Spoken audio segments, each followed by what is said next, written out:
வணக்கம்.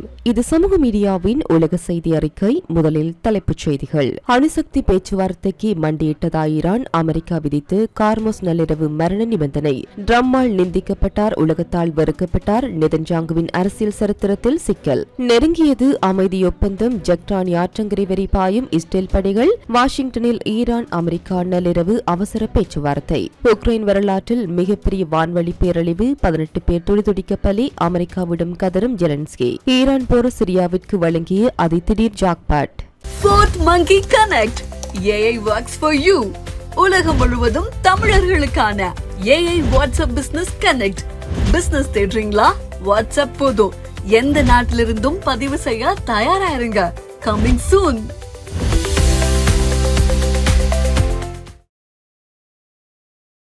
பிகன்மி மீடியா வழங்கும் legends and icons awards 2026 June 20 ஆட்டம் ரைடன் கன்வென்ஷன் சென்டர். மத்திய கிழக்கில் இஸ்ரேல் கிஸ்புல்லா போர் நிறுத்த ஒப்பந்தம் சிதைந்து உலக அரசியலை அடியோடு ஒழுக்கும் மாபெரும் ராஜதந்திர திருப்பம் ஏற்பட்டுள்ளது.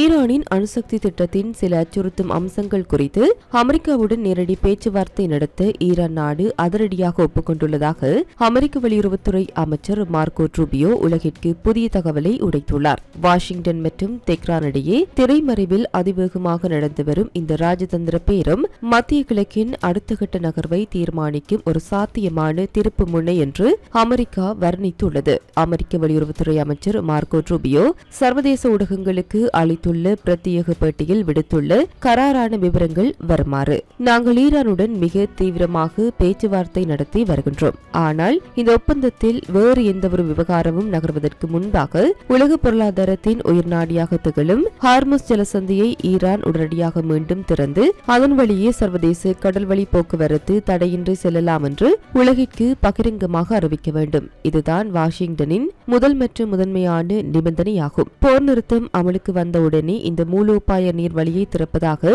ஈரான் முன்பு வாக்குறுதி அளித்திருந்த போதிலும் அதனை நிறைவேற்ற தவறிவிட்டது என்றும் அப்பகுதியில் செல்லும் சர்வதேச வர்த்தக கப்பல்கள் மீது ஈரான் தொடர்ந்து துப்பாக்கிச்சூடு நடத்தி வருவதாகவும் ரூபியோ மிக கடுமையான குற்றச்சாட்டுகளை அடுக்கினார்.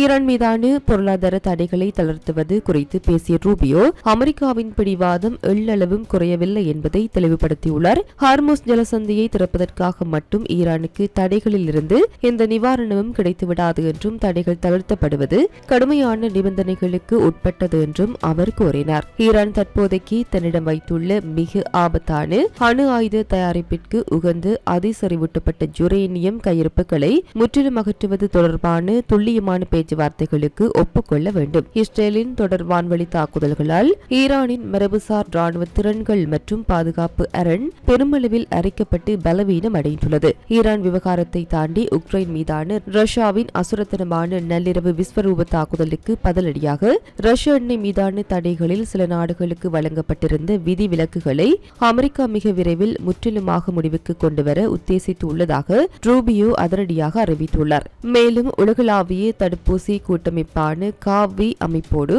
அமெரிக்கா மீண்டும் இணையவுள்ளதாக கூறிய அவர், நாங்கள் வெறும் பணத்தை மட்டும் அள்ளி வீசப் போவதில்லை, அதற்கேற்ற துல்லியமான உலகளாவிய விளைவுகளையும் எதிர்பார்க்கிறோம் என்று கராராக பேசி முடித்துள்ளார். அமெரிக்கா விதித்துள்ள இந்த அணுசக்தி மற்றும் ஹார்முஸ் ஜலசந்தி நிபந்தனைகளுக்கு ஈரான் தலை வணங்குமா அல்லது மத்திய கிழக்கு மீண்டும் தீப்பற்றி எரியுமா என்ற பதட்டம் உலக அரங்கில் உச்சத்தை தொட்டுள்ளது. விதி யாரையும் சும்மா விடாது என்பதற்கு இணங்க இஸ்ரேலிய பிரதமர் பெஞ்சமின் நெதன்யாங்குவின் அசைக்க முடியாத அரசியல் மற்றும் ராணுவ ஆதிக்கம் தற்போது உலகரங்கில் மிக கொடூரமாக சிதைக்கப்பட தொடங்கியுள்ளது. அமெரிக்க அதிபர் டொனால்ட் ட்ரம்ப் நடத்திய அதிரடி தொலைபேசி தாக்குதலும் அதன் விளைவாக நெதன்யாங்கு லெபனான் மீதான தாக்குதலை அவசரமாக ரத்து செய்ய வேண்டியிருந்த அவலமும் அவரது வீழ்ச்சியின் ஆரம்பமா என்ற விவாதம் சர்வதேச அரசியலில் புயலை கிளப்பியுள்ளது. ஒருபுறம் அமெரிக்காவின் அச்சுறுத்தல், மறுபுறம் கிஸ்புல்லாவின் கில்லர் ட்ரோன் அச்சுறுத்தல்கள் என பலமுனை தாக்குதல்களால் நெதன்யாங்குவின் நிலையற்ற விதி அவரை மிக கொடூரமாக சீண்ட தொடங்கியுள்ளது.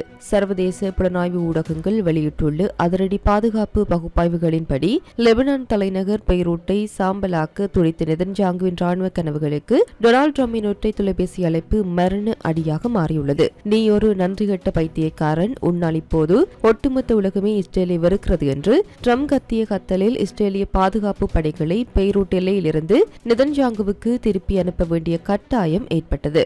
அமெரிக்காவின் நிதியுதவியும் ஆயுத பலமும் இல்லாமல் இஸ்ரேலால் ஒரு வாரம் கூட போரை தொடர முடியாது என்று கசப்பான உண்மையை ட்ரம்ப் இந்த ஒரு அழைப்பில் நெதன்யாகுவிற்கு புரிய வைத்துள்ளார். இந்த தாக்குதல் ரத்து என்பது மத்திய கிழக்கில் தற்காலிக அமைதிக்கானதா அல்லது நெதன்யாகுவின் அரசியல் முடிவுக்கான அறிகுறியா? காசா மற்றும் லெபனானில் பல்லாயிரக்கணக்கான பொதுமக்களை கொன்று குவித்ததற்காக சர்வதேச நீதிமன்றங்களால் போர் குற்றவாளியாக அறிவிக்கப்படும் விளிம்பில் நெதன்யாகு உள்ளார். கிஸ்புல்லாவின் புதிய பைபர் ஆப்டிக் FPV ட்ரோன்களால் இஸ்ரேலின் எலைட் கமாண்டோக்கள் கொத்து கொத்தாக சரிந்து வருவதால் இஸ்ரேலிய ராணுவத்திற்கு உள்ளேயே நெதன்யாகுவின் பிடிவாத போருக்கு எதிராக கடுமையான அதிருப்தி வெடித்துள்ளது. ட்ரம்பால் நிந்திக்கப்பட்டு உலக நாடுகளால் முற்றிலுமாக வெறுக்கப்பட்டு சொந்த நாட்டு மக்களாலேயே துரோகியாக பார்க்கப்படும் ஒரு நிலைக்கு நெதன்யாகு தள்ளப்பட்டுள்ளார். அமெரிக்க மற்றும் ஈரானின் நிபந்தனைகளுக்கு கட்டுப்பட்டு லெபனான் மற்றும் கிஸ்புல்லாவுடன் நெதன்யாகு முழுமையான போர் நிறுத்த ஒப்பந்தத்தில் கையெழுத்திட தவறினால் அவரது ஒட்டுமொத்த அரசாங்கமும் கவிழ்ந்து அவர் சிறைக்கு செல்ல வேண்டி வரும் என புவிசார் அரசியல் நிபுணர்கள் அதிரடியாக கணித்துள்ளனர்.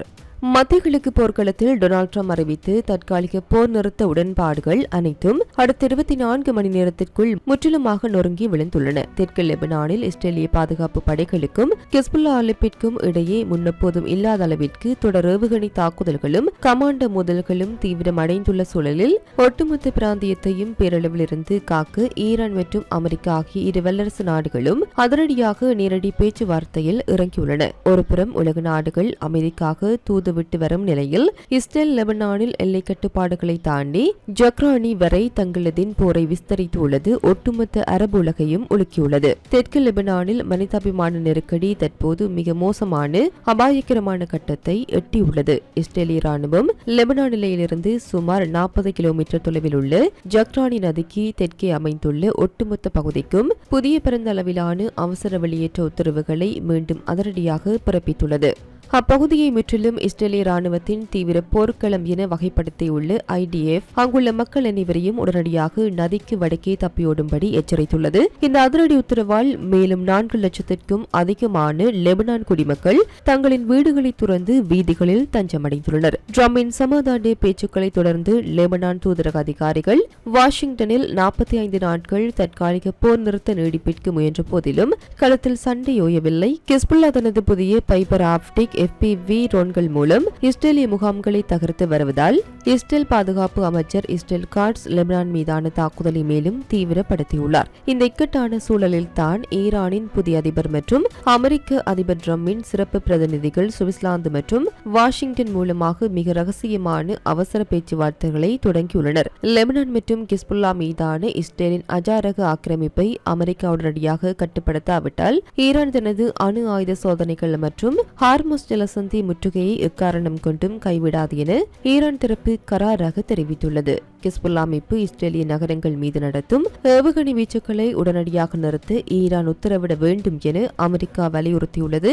ஜக்ரானி ஆற்றங்கரையில் இஸ்ரேல் படைகள் குவிய தொடங்கியுள்ளதால் இந்த ஈரான் அமெரிக்கா பேச்சுவார்த்தை மட்டுமே மத்திய கிழக்கை அடுத்த உலகப் போரிலிருந்து காப்பாற்ற முடியும் என்று இக்கட்டான நிலை உருவாக்கியுள்ளது.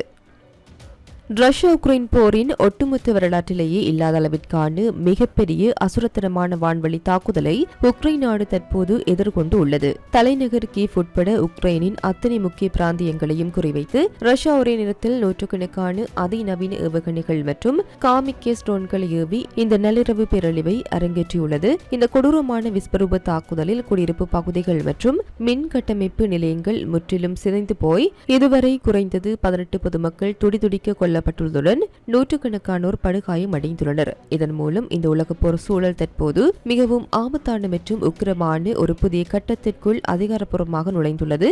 உக்ரைனிய அவசரகால மீட்பு படைகள் மற்றும் பாதுகாப்பு அமைச்சகம் வெளியிட்டுள்ள அதிரடி தகவலின்படி ரஷ்ய ராணுவம் ஏவிய அதிவேக பாலிஸ்டிக் ஏவுகணைகள் மற்றும் ஷாஹெட் வகை தற்கொலை ட்ரோன்கள் உக்ரைனின் வான் பாதுகாப்பு வலயங்களை உடைத்துக் கொண்டு வீடுகளின் மீது விழுந்து வெடித்துள்ளன. தலைநகர் கீவ், டினிப்ரோ, கார்கிவ் மற்றும் டெசா ஆகிய நகரங்களில் உள்ள பல்லாயிரக்கணக்கான வீடுகள் மற்றும் மருத்துவமனைகள் தீக்கிரையாகியுள்ளன. கட்டட இடிபாடுகளுக்குள் இருந்து இதுவரை 18 உடல்கள் மீட்கப்பட்டுள்ளன.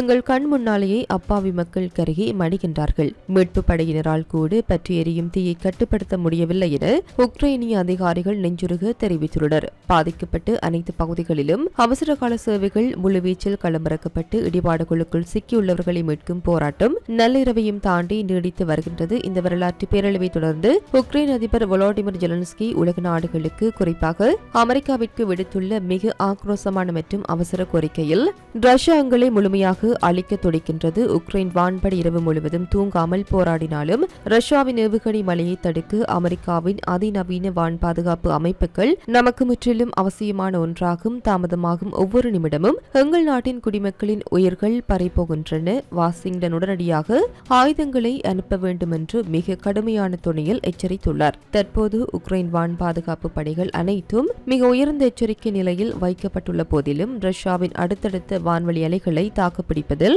உக்ரைனுக்கு பெரும் நெருக்கடி ஏற்பட்டுள்ளது. பல ஆண்டுகால கொடூர உள்நாட்டு போர் அமெரிக்காவின் கடுமையான தடைகள் மற்றும் உலகளாவிய ரீதியில் தீண்டத்தகாத நாடாக தனிமைப்படுத்தப்பட்டு முற்றிலும் சேர்ந்து கிடந்த சிரியாவிற்கு தற்போதைய ஈரான் இஸ்ரேல் போர் யாரும் எதிர்பார்க்காத ஒரு மாபெரும் அதி திடீர் பொருளாதார ஜாக்பாட்டை அள்ளி வழங்கியுள்ளது.